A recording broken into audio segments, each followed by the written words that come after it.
प्रिय छात्रों, आपकी इस परीक्षा के लिए हम बहुत इंपॉर्टेंट प्रश्न लेकर के आए हैं। आपने यह वीडियो देख लिए तो क्वेश्चन के आंसर आपको हमेशा हमेशा के लिए याद हो जाएंगे।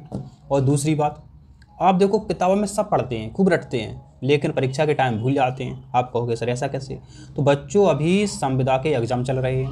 लड़कों के 80 नंबर आ पा रहे हैं, सोचो 150 में। 11 साल से पढ़ाई कर रहे थे वो, 11 साल से। लेकिन आप हमारी वीडियो देख लो, ज़िंदगी में कभी भी उत्तर भूल जाओ तब कहना। तो यह इंपॉर्टेंट वीडियो है, एक्सीलेंस में आप टॉप कर जाएंगे अगर आपने हमारी पूरी वीडियो देख ली है। ठीक है, तो देखो बच्चों, आपसे देखो पहला प्रश्न क्या पूछा है इन्होंने। बहुत इंपॉर्टेंट प्रश्न है, परीक्षा में हर साल आते हैं, ध्यान रखें। क्या पूछा है? पर्यावरण को बचाने के लिए चिपको आंदोलन से कौन सा राज्य जुड़ा हुआ है? ठीक है, तो बच्चों इसका सही है उत्तर आपका उत्तराखंड। बच्चों कुछ बात ऐसी है, उत्तराखंड में पहले क्या हुआ था, एक सरकार, उस समय की सरकार ने बल्ले बनाने वाली कंपनी को ठेका दे दिया जंगल का। तो वो पहुंच गए ट्रक भर भर के मशीनें, तो वहाँ के लोगों को पता चला तो वो पेड़ से चिपक गए। तो यहाँ लिखा चिपको आंदोलन, वो पेड़ से चिपक गए। अब बताओ, वो इंसानों को तो काट नहीं देते, तो बच्चों वो कंपनी वाले चले गए। बहुत आंदोलन हुआ, सुंदरलाल बहुगुणा ने इसमें बहुत कार्य किया, उन्होंने आंदोलन चलाया। तो इसके प्रेरणा माने जाते हैं सुंदरलाल बहुगुणा। ठीक है, और वहाँ की महिलाएं, बच्चे सब पेड़ से चिपक गए थे, इसलिए इसका नाम चिपको आंदोलन हुआ। कहाँ हुआ? उत्तराखंड में हुआ। किसको बचाने के लिए? पेड़ पौधों को बचाने के लिए, पर्यावरण को बचाने के लिए। ठीक है, उत्तराखंड। ठीक है, इसे उत्तरांचल भी कहते हैं, उत्तराखंड भी कहते हैं। उत्तर प्रदेश के बगल में ये राज्य है। अब बच्चों देखो अगला प्रश्न क्या पूछा है आपसे। देखो क्या पूछ रहा है, वायु दाब नापने वाले यंत्र को किस नाम से जाना जाता है? तो प्रिय छात्रों यहाँ पर ध्यान दो, इसका उत्तर देखो ये बैरोमीटर है। अब परीक्षाओं तक नहीं भूलें आप कैसे। अगर आप वायु दाब बोलते हैं तो बच्चों आपको मिलता जुलता शब्द मिलता है बैरोमीटर। वायु दाब बैरोमीटर से नापते हैं।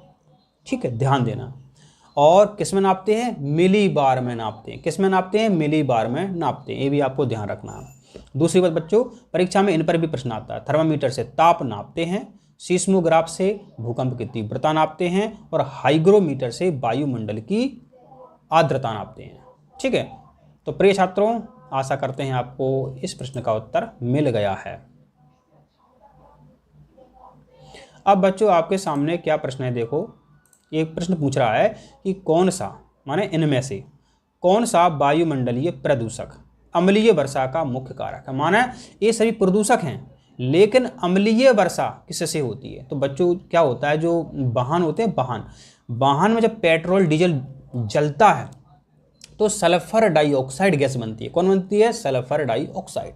अब कहोगे तेजाब का सूत्र तो हमारे सर ने बताया था H2SO4, H2SO4। तो बच्चों यहाँ पर देखो ये वही तो है, SO2 से ही SO4 बनती है। ठीक है, जब ये वायुमंडल में पहुंच जाती है SO2, तो SO2 प्लस H2O एक क्रिया हो जाती है और H2SO4 बन जाता है। तो बच्चों इससे बहुत खतरा है। आपके मम्मी पापा इसलिए तो आपको रोकते हैं बच्चों, पहली बरसात में नहाना नहीं चाहिए। वो पहली बरसात में नहाने से आपको रोकते हैं, नहीं तो पिट जाओगे, क्योंकि वो तेजाबी वर्षा होती है, अम्लीय वर्षा होती है। ठीक है, नहीं तो आपके छाले हो जाते हैं। ध्यान रखें, पहली बरसात में नहाना नहीं चाहिए, अम्लीय वर्षा होती है। और बच्चों इससे बहुत नुकसान है। आगरा का जो ताजमहल है उसका क्षरण हो रहा है, क्योंकि मथुरा, जो बगल में मथुरा है, वहाँ पर तेल शोधक कारखाने हैं। तेल शोधक कारखाने हैं तो वहाँ सल्फर डाइऑक्साइड उड़ती है, और जब वो बरसात के रूप में बरसती है तो तेजाब बन जाती है, और वो आगरा के ताजमहल पर वर्षा का पानी गिरता है तो ताजमहल को नुकसान होता है। ठीक है, तो अम्लीय वर्षा का कारण क्या है? Sulphur dioxide. ध्यान देना, हर साल परीक्षा में आता है। अब बच्चों आपसे क्या पूछा है इन्होंने, देखो बहुत सरल प्रश्न है, कौन सी बीमारी दूषित जल पीने से फैलती है? तो बच्चों जो टाइफाइड बीमारी है ये दूषित जल पीने से फैलती है। टाइफाइड बीमारी दूषित जल पीने से फैलती है। इसी तरह बच्चों जो पीलिया बीमारी होती है वह भी दूषित पानी पीने से फैलती है। नाम ही पीलिया माने पानी पी लिया। दूषित पानी पी लिया, हो जाएगा पी लिया, और पीलिया किसकी बीमारी है? यकृत की। किसकी बीमारी है? यकृत की। ठीक है, तो दूषित जल पीने से दो बीमारी हो जाती हैं आपकी, एक टाइफाइड, एक आपका पीलिया। इसके अलावा पूछ सकते हैं एड्स किससे होता है? वायरस से होता है। एनीमिया क्या होता है? खून की कमी होती है। टेटनेस क्या है? जंग लगी हुई कील, अगर किसी कारण से आपके लग जाती है और खून बहने लगता है तो टेटनेस हो सकता है, इंजेक्शन लगवा लेना। ध्यान रखना, आलस मत करना, पैसे ना हो तो बता देना, पहुंचा देंगे आपके पास। अब बच्चों अगला प्रश्न है, निम्नलिखित में से कौन सी ग्रीन हाउस गैस नहीं है? नहीं है, देखना माने बच्चों जो गैसें हैं, 3 गैसें ग्रीन हाउस होगी और एक गैस ग्रीन हाउस गैस नहीं है। माने बच्चों जो CO गैस है, कार्बन मोनोऑक्साइड है, एक ग्रीन हाउस गैस नहीं है। लेकिन बच्चों जो कार्बन डाइऑक्साइड है एक ग्रीन हाउस गैस है, nitrogen dioxide NO2 green house gas है, और methane CH4 green house gas है। बच्चों ये गैसें होती क्या है? जब वायुमंडल में इनकी मात्रा में वृद्धि हो जाती है तो भयंकर गर्मी पड़ती है, भयंकर गर्मी पड़ती है। गर्मी किससे होती है? ग्रीन हाउस गैसों से होती है। कौन कौन सी गैसें हैं ये नाम बता देना? CO2, NO2, CH4। ठीक है, ध्यान रखना CO2 इंपॉर्टेंट है, पूछा जाता है हर साल परीक्षा में। CO2 कैसी है? ग्रीन हाउस गैस है। नहीं है कौन सी? CO। ठीक है, ये ध्यान रख लेना। अब बच्चों आपका अगला प्रश्न क्या है, क्या पूछ रहा है? देखो आपसे, भारत में, बात हो रही भारत में, हिमालय की सबसे ऊंची चोटी का नाम क्या? अब बच्चों आप जल्दबाजी में क्या करते हैं? माउंट एवरेस्ट लगा देते हैं, जो कि गलत है। यहाँ भारत में पूछा है तो भारत में है K2। भारत में कौन सी है? Mount K2। भारत की सबसे ऊंची हिमालय की चोटी है K2। ठीक है, और हिमालय की सबसे ऊंची चोटी है वो है आपकी माउंट एवरेस्ट। माउंट एवरेस्ट कहाँ है? नेपाल में है।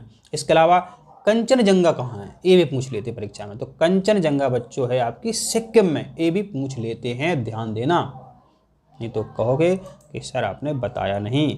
अब तो कंचनजंगा आ गया, तो कंचनजंगा कहाँ है? सिक्किम में। ठीक है, अब बच्चों अगला प्रश्न क्या है? देखो बच्चों क्या पूछा है, वायुमंडल की सबसे निचली परत का नाम क्या है? तो बच्चों वायुमंडल की सबसे निचली परत कौन सी होती है? क्षोभ मंडल। कौन सी होती है? क्षोभ मंडल। बच्चों अभी आप जहाँ पर ये वीडियो देख रहे हो तो कौन सी परत है? क्षोभ मंडल है। क्षोभ मंडल आती है, उसके बाद कौन सी आती है? समताप मंडल, फिर आती है ओजोन मंडल, फिर आती है आयन मंडल, फिर आती है बाह्य मंडल। इस तरह से परतें होती हैं। याद कैसे रखोगे? याद की एक ट्रिक है, क्षमा समता। क्षमा समता आज आई बाहर। क्षमा से क्षोभ मंडल, समता से समताप मंडल, आज से ओजोन मंडल, आई से आयन मंडल, बाहर से बाह्य मंडल। ये हर साल परीक्षा में आता है।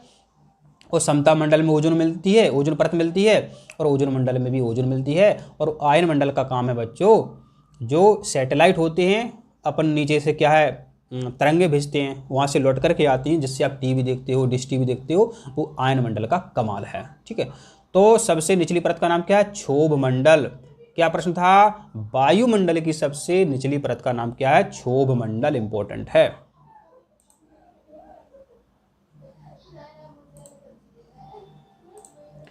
अब है असम का प्रसिद्ध, असम राज्य का प्रसिद्ध एक सींग वाले गेंडे वाला वन्य जीव अभयारण्य। मतलब प्रश्न ये कह रहा है कि असम में अभयारण्य है, एक अभयारण्य, बहुत सारे अभयारण्य भाई साहब।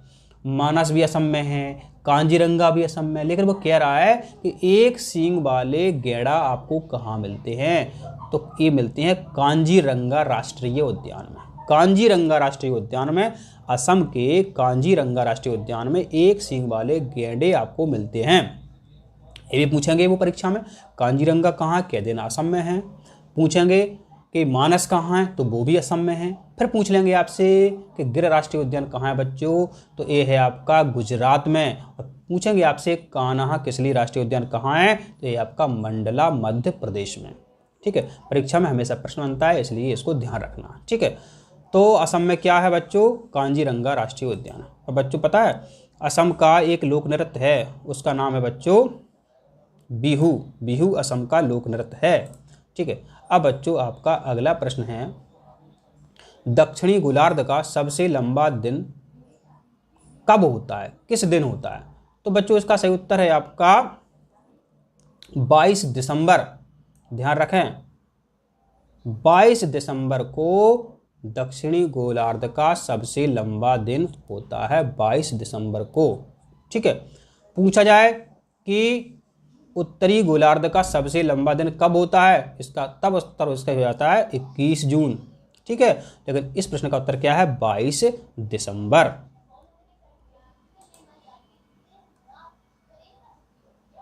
देखो प्रश्न आ गया, अभी अपन बात कर रहे थे इसकी, ठीक है। बिहू भारत के किस राज्य का लोक नृत्य है? तो बच्चों बिहू है आपका असम का, इसको असम भी कहते हैं और असम भी कहते हैं। बिहू कहाँ का है? असम का। अब आपसे पूछेंगे कि तमिलनाडु का बता दो, तो कह देना भरतनाट्यम। ठीक है, गुजरात का पूछे तो बता देना गरबा, मध्य प्रदेश का पूछे तो बता देना राई, उत्तर प्रदेश का पूछें तो बता देना कथक। ठीक है, और केरल का पूछें, केरल का इंपॉर्टेंट कथकली, केरल का है कथकली। ठीक है, ये हमने आपको सब बता दिए, ध्यान रखें आप। बिहू कहाँ का है? असम का है, बहुत इंपॉर्टेंट। असम से हमेशा प्रश्न आते हैं, इसलिए आप अच्छे से समझ लें। अब आपका अगला प्रश्न है, समझते हैं क्या है। किसी नदी के प्रदूषण स्तर की माप की जाती है? मानव पूछ रहा है बच्चों, नदी है, नदी का पानी साफ है या नहीं है, इसको कैसे बताते हैं? तो बच्चों इसको बताते हैं BOD से। BOD का मतलब बच्चों बायोकेमिकल ऑक्सीजन डिमांड। इसका फुल फॉर्म भी पूछ लेते हैं, biochemical oxygen demand, biochemical oxygen demand. ध्यान रखें, याद कर लेना। ठीक है, तो बच्चों अगर ऑक्सीजन की मात्रा पानी में अधिक है तो पानी अच्छा है, ऑक्सीजन की मात्रा कम है तो पानी प्रदूषित है। क्योंकि सभी जीव क्या है, ऑक्सीजन ही तो लेते हैं, तभी तो सांसें चलती हैं। अब बच्चों आपका अगला प्रश्न है, भारत में प्रोजेक्ट टाइगर की शुरुआत कब हुई थी? माना टाइगर को बचाने के लिए प्रोजेक्ट टाइगर योजना कब चली? ये चली थी 1973 में। और पता है टाइगर स्टेट कौन सा है? बताओ। टाइगर स्टेट है अपना मध्य प्रदेश। सोयाबीन प्रदेश कौन सा है? मध्य प्रदेश। अपने भारत में किस राज्य में टाइगर अधिक मिलते हैं? तो ये मिलते हैं अपने मध्य प्रदेश में, इसलिए कहते हैं टाइगर स्टेट।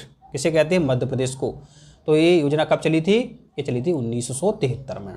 ठीक है, ये ध्यान रखना, परीक्षा में इंपॉर्टेंट है, हर साल पूछा जाता है। अब बच्चों आपका अगला प्रश्न है क्या है, पूछ रहा है आपसे कि निम्नलिखित में किस एक प्राणी को किसान का मित्र कहा जाता है? तो बच्चों इस प्रश्न का उत्तर सभी को पता है, केंचुआ। केंचुआ को किसान का मित्र कहा जाता है, सभी को पता है इसका उत्तर। अब बच्चों आपका अगला प्रश्न है, बहुत इंपॉर्टेंट है, देख लेते हैं। बायोडीजल तैयार किया जाता है, माने बात है डीजल तैयार किया जाता है बच्चों, तो एक पौधा होता है जेट्रोफा, जेट्रोफा की खेती की जाती है, तो इससे बच्चों डीजल बनाया जाता है। इससे क्या बनाया जाता है? इससे डीजल बनाया जाता है। किससे? जेट्रोफा से। जेट्रोफा पौधा होता है, इसकी खेती की जाती है, इससे डीजल बनता है। ठीक है, इसीलिए इसका नाम है बायोडीजल। पता है ये सस्ता भी मिलता है, अब जो डीजल मिलता है उससे। अब यूट्रिकुलेरिया क्या है बच्चों? ये कीट भक्षी पौधा है, कीट भक्षी, छोटे छोटे कीट मकोड़ों को खा जाता है, यूट्रिकुलेरिया, इसे कीट भक्षी पौधा कहते हैं। ध्यान देना, परीक्षा में इस पर भी प्रश्न बन जाता है। अब बच्चों आपका अंतिम प्रश्न है, बहुत इंपॉर्टेंट है, इस पर हमेशा प्रश्न आता है, ध्यान से सुनें। विश्व ओजोन दिवस मनाया जाता है, तो विश्व ओजोन दिवस बच्चों कब मनाया जाता है? 16 सितंबर को। बच्चों ये दिवस क्यों मनाते हैं? दिवस इसलिए मनाते हैं बच्चों कि कम से कम साल भर आप इतने बिजी रहते हैं कि किसी के बारे में सोच नहीं पाते हो। तो 16 सितंबर को विश्व ओजोन दिवस मनाते हैं। ओजोन की रक्षा कैसे करें? ओजोन को हानि पहुंच रही है CFC गैस से, क्लोरोफ्लोरोकार्बन, CFC गैस से हानि पहुंच रही है ओजोन को। ठीक है, तो बच्चों तो दिवस पर हमेशा प्रश्न आता है। ठीक है, ध्यान देना आप, बच्चों ये 5 जून है, विश्व पर्यावरण दिवस 5 जून को मनाते हैं। विश्व पर्यावरण दिवस 5 जून को मनाते हैं। हर साल प्रश्न आता है, देख लेना। विश्व स्वास्थ्य दिवस 7 अप्रैल को मनाते हैं। अंतर्राष्ट्रीय महिला दिवस 8 मार्च को मनाते हैं। ठीक है, तो प्रिय छात्रों, ये दिवस पर हमेशा प्रश्न आता है, तो आप दिवस अच्छे से याद कर लें और हमारे वीडियो देखते रहें। कोई दिक्कत नहीं है, आप कुछ भी नहीं करें, हमारे वीडियो देखते रहें बस, और आपको कुछ नहीं करना। तो बच्चों, आपको वीडियो कैसा लगा, समझ में आया तो आप ज़रूर बताएं और कमेंट करें, वीडियो को लाइक ज़रूर करें। धन्यवाद। और वीडियो को शेयर भी करें अपने दोस्तों